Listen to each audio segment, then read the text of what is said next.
I'd like to call this meeting to order, meeting of Housing Authority Board of Commissioners. Roll call, please. Chairman Louis Trujillo. Present. Commissioner David Romero. He's running late. Commissioner Elaine Rodriguez. Present. Commissioner Michael Montoya. Present. Commissioner David Olivari Jr. Here. Thank you, Mr. Chair. We do have a quorum.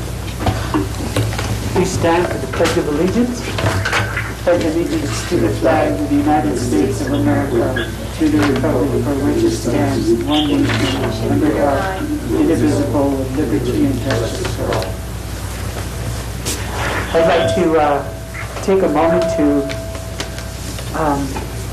just remember all the people in our community who are sick, our extended families and friends and loved ones in the community who are suffering with COVID. I'd like to recognize the nurses and nurse techs, the physicians, first responders who are taking care of the people who are sick in our hospitals here. We just ask that our community stay healthy and that we get through all this as soon as we can. Thank you.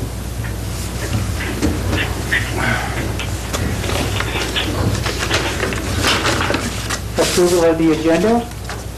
I'll entertain a motion to approve the agenda. Mr. Mayor, Mr. Olivari. approve the agenda as this. Thank you. Had a motion. I'll entertain a second. I second that motion. All in favor? Aye. All opposed? The motion carries. Thank you. Mr. Mayor, next item on the agenda is approval of the minutes for November 18, 2020. Once again, I'll entertain a motion to approve the agendas from November 18th. Mr. Mayor, approval of the meeting of November 18th, 2020. Mr. Olivari has a motion on the floor. I'll accept a second.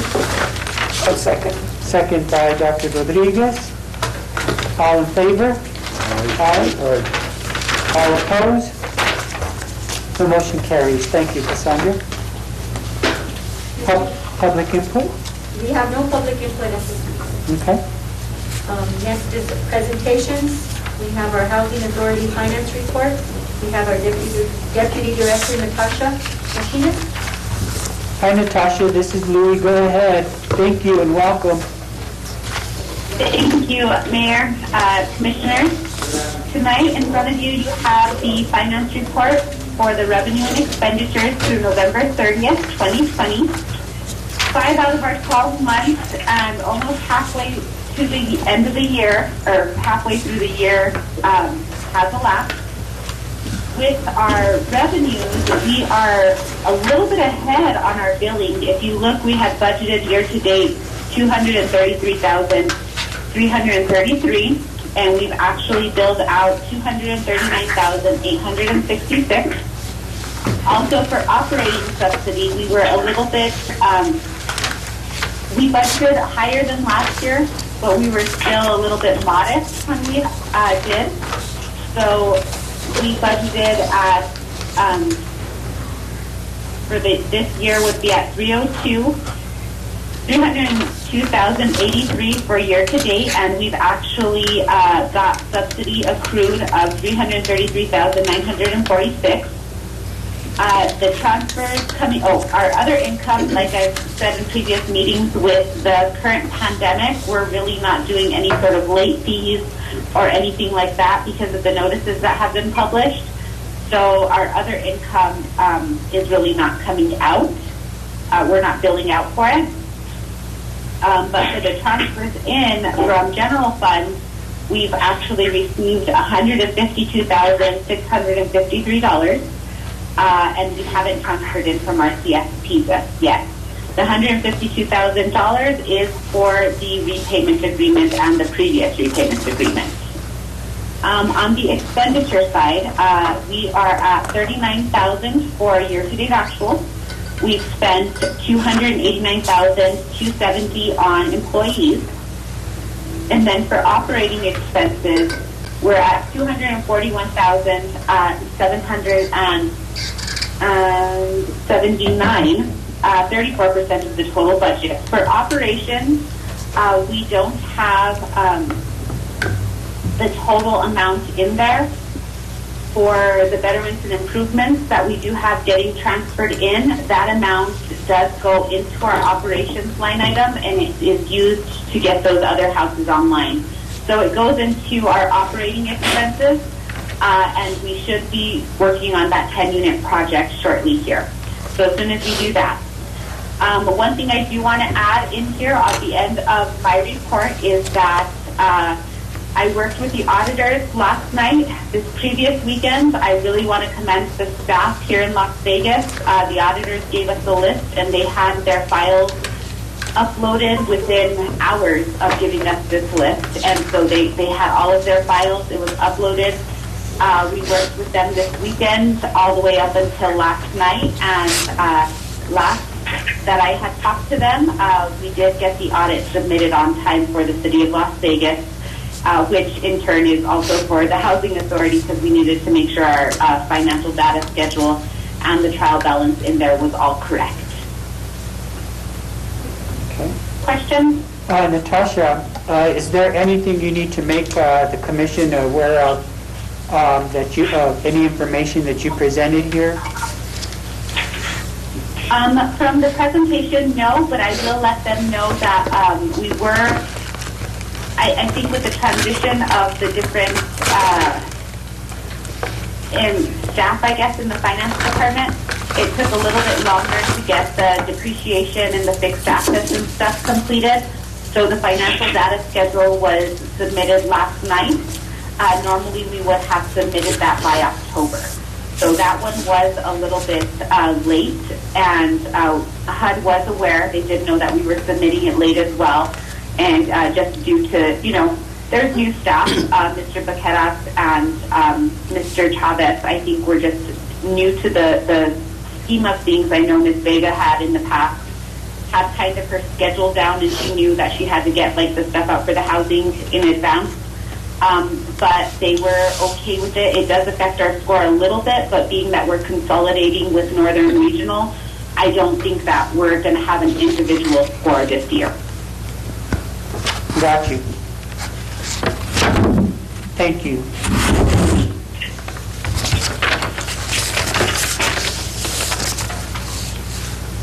Mr. Mayor, moving on to our next item, we have Housing Director's Monthly Report. We have Mr. Terry Baca on the line.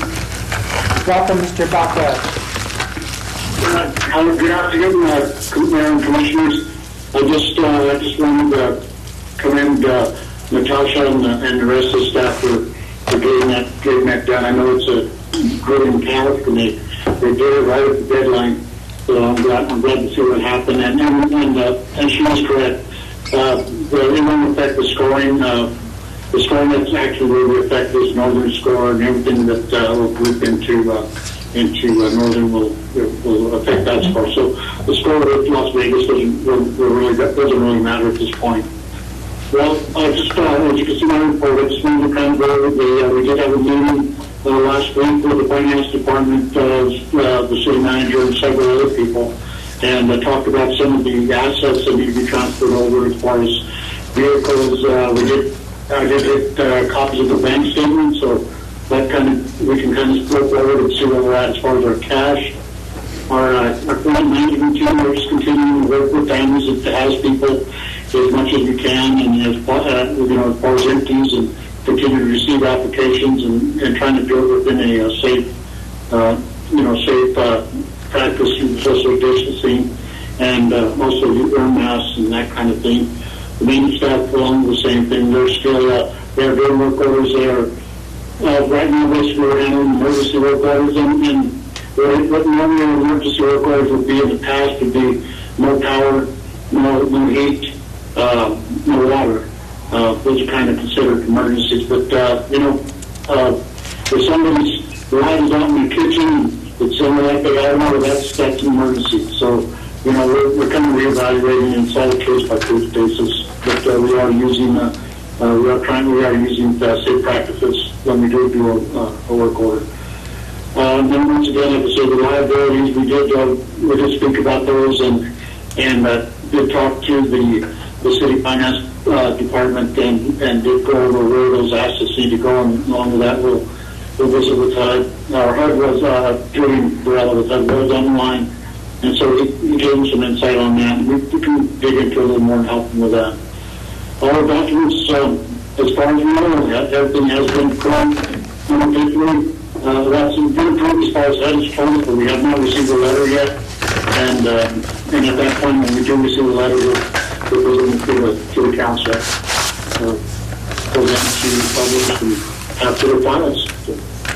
Other than that, we're just, we got some new vehicles for the Las Vegas site, and they won't be until after the first of the year. I know they had one that was actually part of an arson issue, and then we've got some vehicles that are wore out, so it's time to replace them. Other than that, we're just kind of doing our day-to-day stuff and trying to help people and kind of doing a different time. It is definitely a different time, so that's all I have for today. If anybody has any questions. Any I just questions? want to add, oh, sorry. Yes, Mr. Mayor. Mr. Uribarri? Mr. Baca, Yes, sir. good afternoon. Anyway, this past week we had an incident at the London Housing Authorities. There was a resident there that had been investigated for some things that he was doing in town. He vandalized some vehicles, and then they got him for trespassing at Highlands Record, and they went into the housing where he was the housing authority. They went in there and checked his house, his room, and they found drugs in the area. They found a lot of stolen stuff from the people that they ripped up from. And what can we do is, I know that Natasha and Barbara are checking all the housing, and are they doing it every 6 months, or are they doing it once a year? Because there's a drug problem in the housing area. That is something that's constant everywhere, and I was aware of that situation. Natasha and Barbara did make me aware of what happened there. All we can do is, we do, when we go into a unit, if we do identify a drug problem, well, then we deal with that kind of on a case-by-case basis. If there isn't any drug activity, that we receive a police report, and that's where the police department can help us. If they have a police report with any of our addresses, we'll follow up on it, and we'll I'm pretty tough about drug activity. If somebody is applying for housing, and if they have a history of drug activity in the last 3 years, we will not house them. And if they have had drug activity in the past, and they have been rehabilitated and show that, say, potentially they're on probation, and they're complying with probation, doing drug court, complying with that, we will house them. But when you're in those systems, they've got some tough scrutiny more than whatever we can put on them. But any help we can get. But we work side by side with the city of Raton and the Taos Police Department, and trying to we work with them, and we want to do the same thing in Las Vegas. Try to stay on top of the drug problem, because you're right, it is a problem, and it's a problem not only in housing, but it's a problem throughout our communities. Thank you, Mr. Buck. I would just like to add in there, the sheriff's office that did complete the raid has submitted all of the documentation to us. The individual that was arrested was not one of our tenants, just so you're aware. He was arrested there, but he was never a tenant of ours. Additionally, this is a case that is pending litigation, and we have been back and forth in district and in magistrate court for this particular area or tenant. Very well. Thank you, Natasha. Thank you, Mr. Baca. Yes, thank you. Mr. Chair, next item is Commissioners' Report. Anybody? Mr. Romero? No? No? Mr. Mayor, Yes, sir?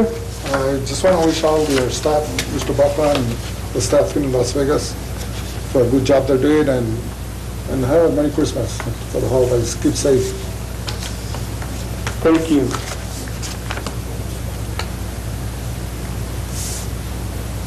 Anybody else?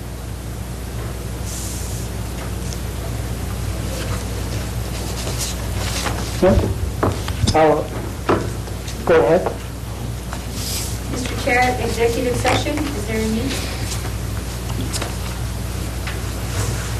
No? I will move on to adjournment. Make a motion to adjourn. Mr. Romero has a motion on the floor for adjournment. Second, please. I'll second. Second by Dr. Rodriguez. All in favor? Aye. Any opposed? Motion carries. Thank you. Meeting's adjourned. Thank you. Thank you, Mr. Baca. Thank you, Natasha.